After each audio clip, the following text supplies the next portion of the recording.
हजार बर्क गिरें, लाख आंधियां उठें, जो फूल खिलने वाले हैं वो खिल के रहेंगे। जी हाँ दोस्तों, जो फूल खिलने वाले हैं, जो प्रतिभाएं अपना जौहर दिखाने वाली हैं, वो सामने आकर के रहेंगी, चाहे परिस्थितियां कितनी भी प्रतिकूल क्यों ना हो। जी हाँ, और इस कार्यक्रम में आपका बहुत बहुत स्वागत है। हमारे साथ इस कार्यक्रम में इस समय दो मेहमान हैं। जी हाँ, हमारे बाईं तरफ हैं मोहम्मद आकिब साहब और हमारे दाईं तरफ हैं सूर्य प्रताप मिश्रा जी। आप दोनों का बहुत बहुत स्वागत है। और हम अपने दोस्तों को बता दें कि आप दोनों ही पैरा क्रिकेट खिलाड़ी हैं। इससे पहले आपने शायद नाम नहीं सुना होगा पैरा क्रिकेट, तो इन्हीं के जुबानी हम जानते हैं कि पैरा क्रिकेट आखिर है क्या। तो सबसे पहले आपसे जानना चाहेंगे, बताइए सूर्य जी। जी, मेरा भी पैरा इंडियन क्रिकेट टीम में सिलेक्शन हुआ है श्रीलंका दौरा के लिए। जी जी उसमें जी 4 मैचों की सीरीज होगी। हाँ। तो उसके लिए मुझे 4 अक्टूबर को यहाँ श्रीलंका में जाना पड़ेगा। हाँ। भारतीय टीम का प्रतिनिधित्व करते हुए। भारतीय टीम का प्रतिनिधित्व जी, करते हुए 4 अक्टूबर को जो मैच है पैरा क्रिकेट का। जी। तो ये जो पैरा क्रिकेट का खेल है, ये कब से आपने शुरू किया है? ये मैंने 2018 में शुरू किया था बरेली मंडल की पैरा टीम से। अच्छा। उसके बाद मैं बरेली 2020 में बरेली मंडल का कैप्टन बना था। उसके बाद 2023 में मेरा सिलेक्शन उत्तर प्रदेश की पैरा टीम में हुआ था। हाँ। फिर उसके लिए मेरा तिरुचिरापल्ली में मैच हुआ था उत्तर प्रदेश का तमिलनाडु राज्य से। हाँ। फिर उसमें मेरा जो भी परफॉर्मेंस थी, उसके परफॉर्मेंस के आधार पे मुझे अभी भारतीय क्रिकेट टीम में चयनित किया गया। अच्छा। श्रीलंका दौरा के लिए 4 मैचों की सीरीज। 4 मैचों की जी। सीरीज है पैरा क्रिकेट की। और आपसे जानना चाहेंगे मोहम्मद आकिब साहब। सबसे पहले मैं धन्यवाद देता हूँ 100.4 FM का। जी। मेरा नाम मोहम्मद आकिब है और मैं एक पैरा भारतीय इंटरनेशनल प्लेयर हो गया उस टाइम। जी। इससे पहले मैं बरेली से और फिर यूपी टीम से और आज भारतीय टीम का प्लेयर होने के लिए बहुत गर्वान्वित महसूस कर रहा हूँ अपने आप को। बिल्कुल, जाहिर सी बात है, हम सबके लिए गर्व। मैं भारत के लिए खेलूंगा, उसके लिए प्रतिनिधित्व करूंगा, तो ये मेरे लिए सौभाग्यपूर्ण बहुत बिल्कुल बात है। और पूरे बरेली शहर के लिए ये गर्व की बात है। और खास तौर पे जो इस तरह का एक नया गेम भी है पैरा क्रिकेट जी, तो इसके बारे में कुछ बताइए, इस गेम के बारे में। पैरा क्रिकेट टीम एक फिजिकली हैंडीकैप्ड टीम होती है, जिसे मतलब मोदी जी ने एक शॉर्ट भाषा में 2012 में विकलांग शब्द जो एक चलता था हैंडीकैप बच्चों के लिए, तो उसे डेफेंडअप का नाम दे दिया, डिजेबिलिटी मतलब क्रिकेट। तो जैसे विकलांग शब्द अच्छा नहीं लगता, तो मोदी जी ने मतलब उस शब्द को शॉर्ट भाषा में मतलब दिव्यांग कर दिया।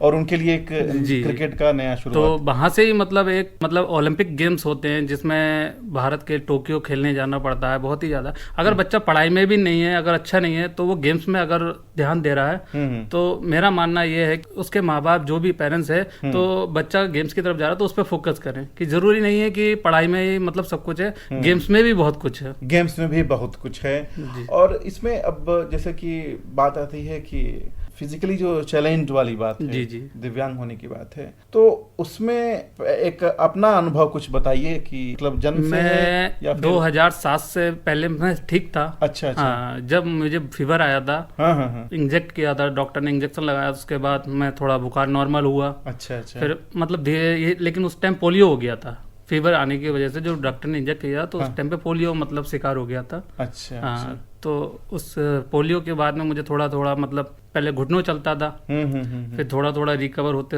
आते आज मैं मतलब इतना हूँ कि खुद ही ड्राइव कर सकता हूँ, 4 व्हीलर एंड 2 व्हीलर कोई भी गाड़ी हो गई।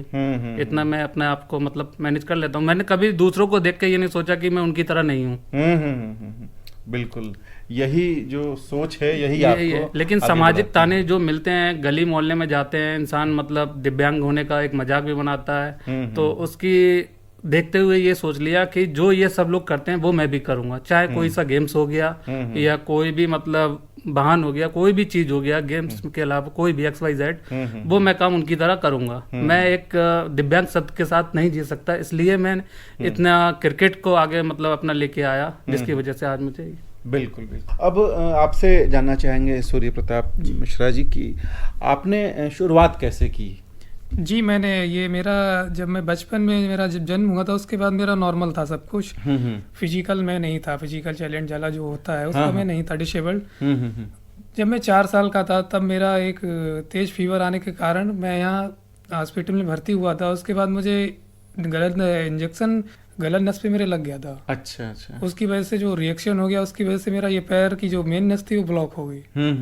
उसकी वजह से फिर उसके बाद एक मैं हारने सा लगा था कि मैं जैसे कुछ कर नहीं पाऊंगा या मैं, तो फिर माइंड में मेरे एक ख्याल आया कि ऐसा कुछ नहीं होता है, मैं भी एक इंसान हूँ, मैं भी कुछ कर सकता हूँ। तो फिर मैंने 2010 से मैंने क्रिकेट खेलना प्रारंभ किया। उस समय मेरे भाई वगैरह क्रिकेट खेलते थे तो मेरा भी मन होता था क्रिकेट खेलूं। तो उस समय मैंने फर्स्ट टाइम में स्टार्ट किया 2010 में ग्रामीण क्षेत्र में। तो वहां से मैं कंटिन्यू क्रिकेट खेलता है। फिर मैं बड़े बड़े टूर्नामेंट नॉर्मल वाले खेला, सामान्य जो लोग मैच खेलते हैं उनके साथ में काफी खेला मैच। फिर मेरा 2018 में जो कि यहाँ पे ट्रायल का एक न्यूज मुझे मिली थी कि दिव्यांग लोगों का ट्रायल होगा बरेली में। बरेली कॉलेज ग्राउंड में ट्रायल हुआ था। तो उसका मैंने न्यूज पढ़ी तो मैंने सोचा कि क्यों ना ये दिया जाए ट्रायल। तो उसके लिए मेरे भैया ने मुझे ये हौसला मेरा बढ़ाया कि नहीं तुम दो, तुम्हारा हो जाएगा। तो मैं यहाँ ट्रायल लेने आया। वहाँ यहाँ सभी लोग मेरे से काफी ज्यादा एजिड थे, मैं तो एक छोटा सा बच्चा लग रहा था। अच्छा। तो मुझे ये लगा कि मैं यहाँ नहीं हो पाऊंगा सिलेक्ट, मैं तो यहाँ कुछ नहीं हूँ। और मैं मुझसे थोड़े अच्छे खिलाड़ी थे सभी लोग, मैं तो एक ग्रामीण क्षेत्र से आया। तो जब मैंने ट्रायल दिया, बैटिंग वगैरह की, तो बैटिंग देख के सारे लोग इम्प्रेस हुए, मेरी फील्डिंग देख के इम्प्रेस हुए। तो जब मेरा टीम में नाम जो आया बरेली मंडल की टीम में, तो फिर जब मेरा नाम बोला तो अंदर से बहुत ज्यादा गर्व महसूस किया कि फिर मैंने तब से मैंने सोच लिया कि मैं भी एक नॉर्मल इंसान हूँ, मैं भी बहुत कुछ कर सकता हूँ। जी बिल्कुल। और गर्व उस समय हुआ और अब भी वो गर्व और ज्यादा जी और फिर कंटिन्यू। अब तो सर एक गर्व की एक लेवल ही एक पार हो गया है कि अब तो ये लग रहा है कि हाँ जैसे नॉर्मल प्लेयर अपने देश के लिए खेलते हैं वैसे मैं भी अब अपने देश का नाम रोशन कर पाऊंगा, अपने प्रदेश का नाम रोशन कर पाऊंगा। बिल्कुल, कहीं से भी शारीरिक जो भी अक्षमता है वो आड़े नहीं। जी इसको मैंने हाइड कर दिया, लोगों के ताने, लोगों की हंसी मजाक, मैंने सबको हाइड कर दिया। मेंटलिटी प्रिपेयर होके मैंने इस चीज को हैंडल किया, फिर मैंने आगे बढ़ा। और लोगों को मैं यही संदेश देना चाहता हूँ कि अगर शरीर में कोई भी इफेक्टेड अंग है, कुछ भी है, तो ये मत सोचो कि मैं हार गया हूँ, मैं कुछ कर नहीं पाऊंगा जिंदगी में।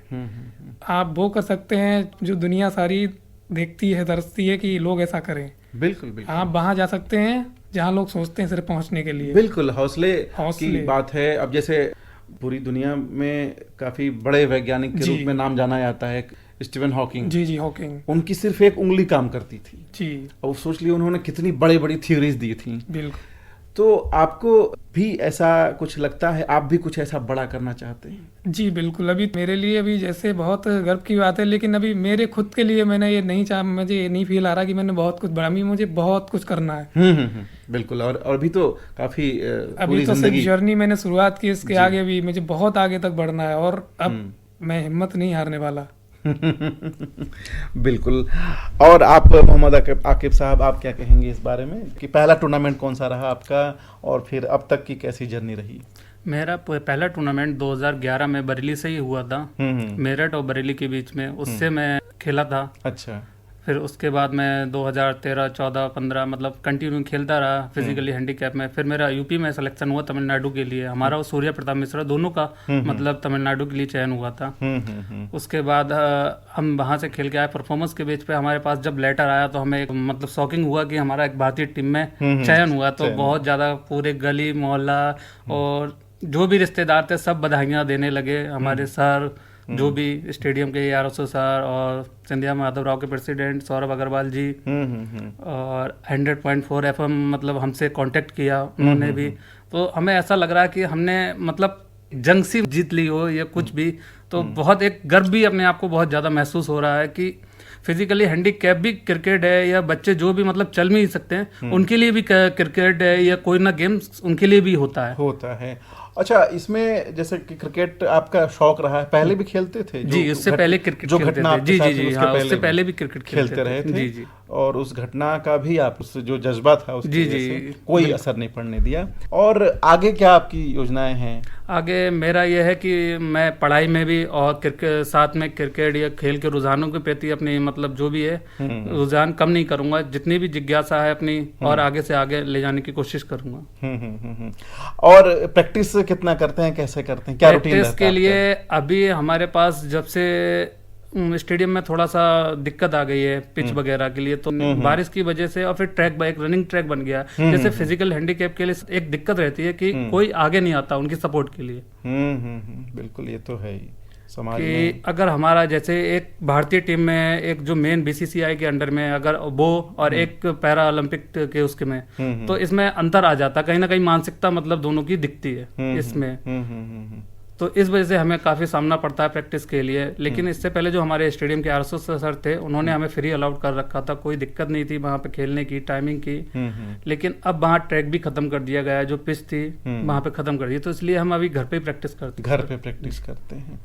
जी, आप कैसे प्रैक्टिस करते हैं सूर्य जी? जी, अभी तो मैं स्टेडियम सैटरडे टू सैटरडे चला जाता हूँ, क्योंकि मेरी पढ़ाई भी रहती है। अभी मैंने एमए ज्योग्राफी बरेली कॉलेज से कंप्लीट किया है। अच्छा। जी, तो और मैं तैयारी भी कर रहा था सिविल सर्विस की इसके साथ में। क्या बात है, ये होते हैं हौसले, क्योंकि आप न केवल स्पोर्ट्स में इतना अच्छा कर रहे हैं बल्कि सिविल सर्विसेज में भी जाने की महत्वाकांक्षा है आपकी, बहुत अच्छा है। उसके साथ मैं अपनी डेली एक रूटीन बना लिया था कि मुझे सुबह 7 बजे से 9 बजे तक क्रिकेट प्रैक्टिस करनी है, उसके बाद मुझे अपने कॉलेज जाना है, फिर उसके बाद मुझे कॉलेज से आके अपनी पढ़ाई करनी है। रात में 12-1-2 बजे तक पढ़ाई करता था, उसके बाद सो जाता था, फिर मैं सुबह 7 बजे उठ के डेली प्रैक्टिस करता था क्रिकेट की। सुबह मैं स्टेडियम सैटरडे टू सैटरडे जाता था, वैसे मेरे घर में मैं अपना वर्कआउट करता था, उसके बाद मैं अपनी प्रैक्टिस जारी रखता था डेली।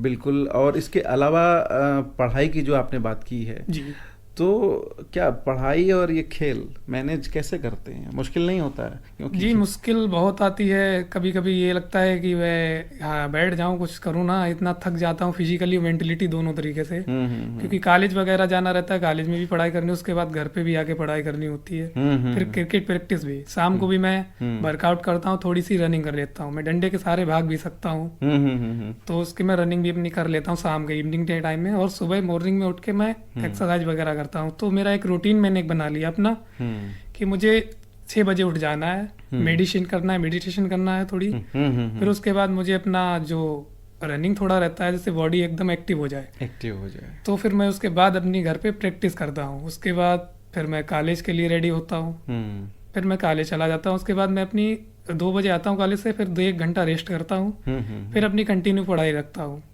बीच में थोड़ा रेस्ट लेता हूँ, 6 बजे के टाइम खाना वगैरह खाता हूँ, उसके बाद फिर से कंटिन्यू 12-1 बजे तक करता हूँ।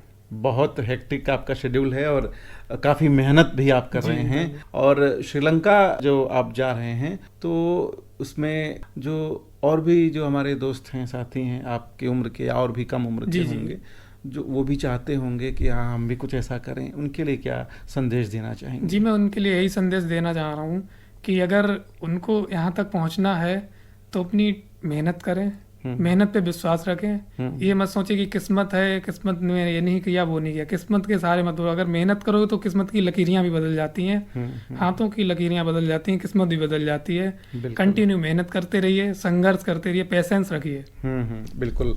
और आकिब साहब, आपसे भी यही जानना चाहेंगे कि आप हमारे दोस्तों को, जो न्यू कमर्स हैं, जो कुछ करना चाहते हैं, दिल में जज्बा है लेकिन रास्ता उनको नहीं मिल पाता, मैं सभी अपने भाइयों से यही कहना चाहता हूं कि जरूरी नहीं कि आप खेल के मतलब माध्यम से आगे बढ़ें। आप में एथलीट में अगर जाना चाहें तो एथलीट के माध्यम से भी आप आगे बढ़ सकते हैं, जिसमें उसमें और भी गेम्स आते हैं, पैरा लिफ्टिंग आती है और जेवलिन थ्रो है, जैसे नीरज चोपड़ा अपना मतलब फेंका था, इसी तरीके से पैरा ओलंपिक में भी आप जा सकते हैं। तो मेहनत तो सबसे ज़्यादा जरूरी है कि मेहनत के आगे अगर आप अपने आप को हरा देंगे तो कभी लाइफ में आगे नहीं बढ़ पाएंगे। जी, सबसे ज़रूरी है मेहनत, और मेहनत के आगे किस्मत भी टेक देती है और मजबूर हो जाती है। वही कहा जाता है कि खुदी को कर बुलंद इतना कि खुदा खुदा कर बंदे से पूछे बता तेरी रजा क्या है। आप दोनों को ढेरों शुभकामनाएं हैं आकाशवाणी दूरदर्शन परिवार की ओर से